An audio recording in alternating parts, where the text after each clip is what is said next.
ഇവിടെ ആകെ പ്രശ്നങ്ങളുണ്ട് അളിയാ. ഇവൾക്ക് എന്തൊക്കെയോ പറയണ്ട്. അതെ ശ്യാമളെ, ഇനി ഒന്നും എന്നോട് പറയണ്ട, ഒക്കെ അളിയനോട് പറഞ്ഞോ. നിങ്ങളെ ആംഗലം പെങ്ങളായി എന്നോട് എന്താ പറയണത്? ഞാൻ കാര്യങ്ങളൊക്കെ അറിഞ്ഞിട്ട് തന്നെ വരണത്. ജപ്തിയായി എന്നുള്ളതല്ലേ, അതല്ലേ പറയാലോ.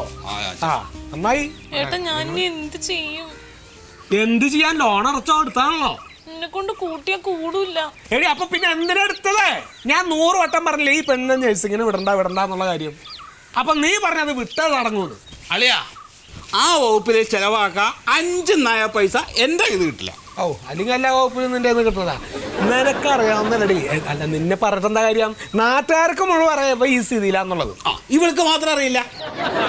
ഇതിപ്പോ എല്ലാരും കൂടി എന്നെ കുറ്റപ്പെടുത്തിയിട്ട് എന്താ കാര്യം? ഇവിടെ ഒറ്റക്കാലിൽ നിൽക്കാൻ നിനക്ക് നേഴ്സ് ആവണം. ഇപ്പൊ എന്തായി? നമുക്ക് രോഗികളെ ശുശ്രൂഷിക്കണം. പിന്നെ എന്താ സാധനം കിട്ടുമെന്ന് പറഞ്ഞല്ലോ നിനക്ക്? എന്താടിയത്? സംതൃപ്തി, ആത്മസംതൃപ്തി. കിട്ടിയോ അവൾക്ക് ആത്മസംതൃപ്തി? പിന്നെ അവള് കൊട്ടക്കണക്കിന് കൊണ്ടുവരല്ലേ തൃപ്തി എന്നും.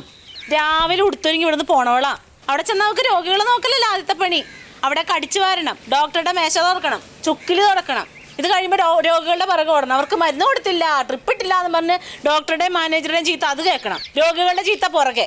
ഞാൻ പറഞ്ഞു എന്തിനാ ഇങ്ങനെ കഷ്ടപ്പെട്ട് നിൽക്കണേ? പട്ടിണിയാണെങ്കിൽ ഇവിടെ വന്നിരുന്നോളാം, കുടുംബത്തെ ആളുണ്ടാവൂലേ.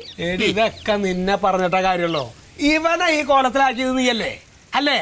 നീ ആ മീൻകൊട്ടയും ചുമന്ന് ഈ ലോകമൊക്കെ നടക്കുമ്പോ ഞാൻ പറഞ്ഞു നീ വെറുതെ വീട്ടിൽ അടഞ്ഞൊതുങ്ങിയിരുന്നോ, അല്ലെങ്കിൽ അവൻ മടിയനാവും. ഇപ്പൊ എന്തായി? അനുഭവിച്ചോ?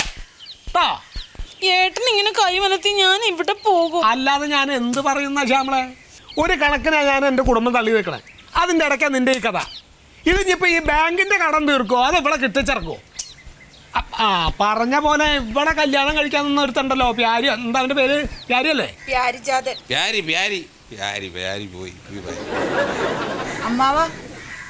അമ്മാവനോടും അച്ഛനോടും പ്യാരിയേട്ടൻ വീട്ടിലേക്ക് ചെല്ലാൻ പറഞ്ഞിട്ടുണ്ട്.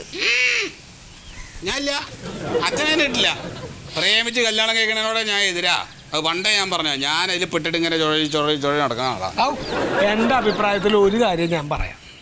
തൽക്കാലം ഇപ്പോൾ ആ ബാങ്കിലെ കടം തീർക്കാൻ എന്തെങ്കിലും വഴിയുണ്ടോ നോക്കുക, ഇല്ലെങ്കിൽ ആ ബാങ്കിൽ പോയിട്ട് കുറച്ച് അവധി കിട്ടുമെന്ന് ചോദിക്കുക. അത് വേണ്ടല്ലേ? ബാങ്കിലേക്ക് പോയിട്ടുള്ള കളി വേണ്ട. ബാങ്കിൽ നിന്നൊരു ലോൺ എടുത്തു കഴിഞ്ഞാൽ അത് കൃത്യമായിട്ട് അടച്ചുകൊണ്ടിരിക്കണം. ഇല്ലെങ്കിൽ അതിൻ്റെ പലിശകൾ കൊണ്ടുപോയിട്ട് അടയ്ക്കണം. അതാണ് പോളിസി, അതാണ് സിസ്റ്റം. അത് ചെയ്യാത്ത ആളുകൾ, അതിന് കഴിവില്ലാത്ത ആൾക്കാർ പിന്നെ ആ വഴിക്കേ പോരുത്. അല്ലയാ ഇപ്പോൾ ഓക്കെ, ഇപ്പോൾ നമ്മൾ ബാങ്കിൽ പോയി, നമ്മൾ ഈ വിഷയം അവിടെ ചെന്ന് മാനേജറോട് പറയുകയാണ്. മാനേജർ പറഞ്ഞു ഗെറ്റ് ഔട്ട് എന്ന് പറഞ്ഞു കഴിഞ്ഞാൽ നമ്മൾ മൂടും തട്ടിയിട്ട് ഇങ്ങോട്ട് പോരണം. നാണം കെടും ആ വഴിക്ക് കൊണ്ടാണ്. ഇതിങ്ങനെ വെച്ച് കിട്ടിയിട്ട് കാര്യമില്ല. ഇതാദ്യ അഭിപ്രായം കേട്ട് ഇവിടെ ചൊറി കുത്തിയിരിക്കാന്നല്ലാണ്ട് ആ ബാങ്കിൽ പോയിട്ട് ആ കാര്യം എന്താണെന്ന് അന്വേഷിക്കാം. പിന്നെ ബാങ്ക് അച്ഛൻ എന്റെ കൂടെ വാ ഇങ്ങോട്ട്. വേണ്ട, ഒന്നും വേണ്ടത്. അതെ, നീ റെഡി ആവുണ്ടെങ്കിൽ റെഡി ആവുക. ശ്യാമളക്ക് കാല് വെള്ള വേഗം എന്നിട്ട് ഉടുപ്പ് മാറ്റാനേ നീ വരണ്ട. ചായ എടുക്കാം. ചായ ഒന്നും വേണ്ട, അമ്മാവെയും കൂടി പോയിക്കോ. അച്ഛന് മന്ന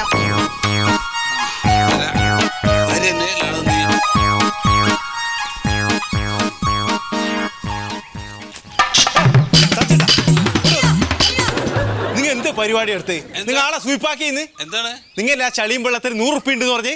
100 ഉറുപ്പില്ലേ? ഈ സമയം വരെ ഞാൻ അതിൽ പെരുതിയായിന്ന് 1 ഉറുപ്പിയില്ല അതിൽ. അയ്യോ എൻ്റെ ഉണ്ടിയെ, ആകെ മാറിപ്പോയി. എന്തേ? അത് ഈ ചളിയിലല്ല പൈസ അതിൻ്റെ അപ്പുറത്തെ ചളിയിലാ. അതിലാണ് ഞാൻ മോന്തി കുത്തി വീഴാൻ പോയത്. ആ 2 സ്റ്റെപ്പ് വെച്ചതിൻ്റെ അടുത്തുള്ള ചളിയാ? ആ ചളി തന്നെ. ഇത് പരിപാടി നേരത്തെ പറയണ്ട, പ്രാന്ത് കളിക്ക് നടത്തും.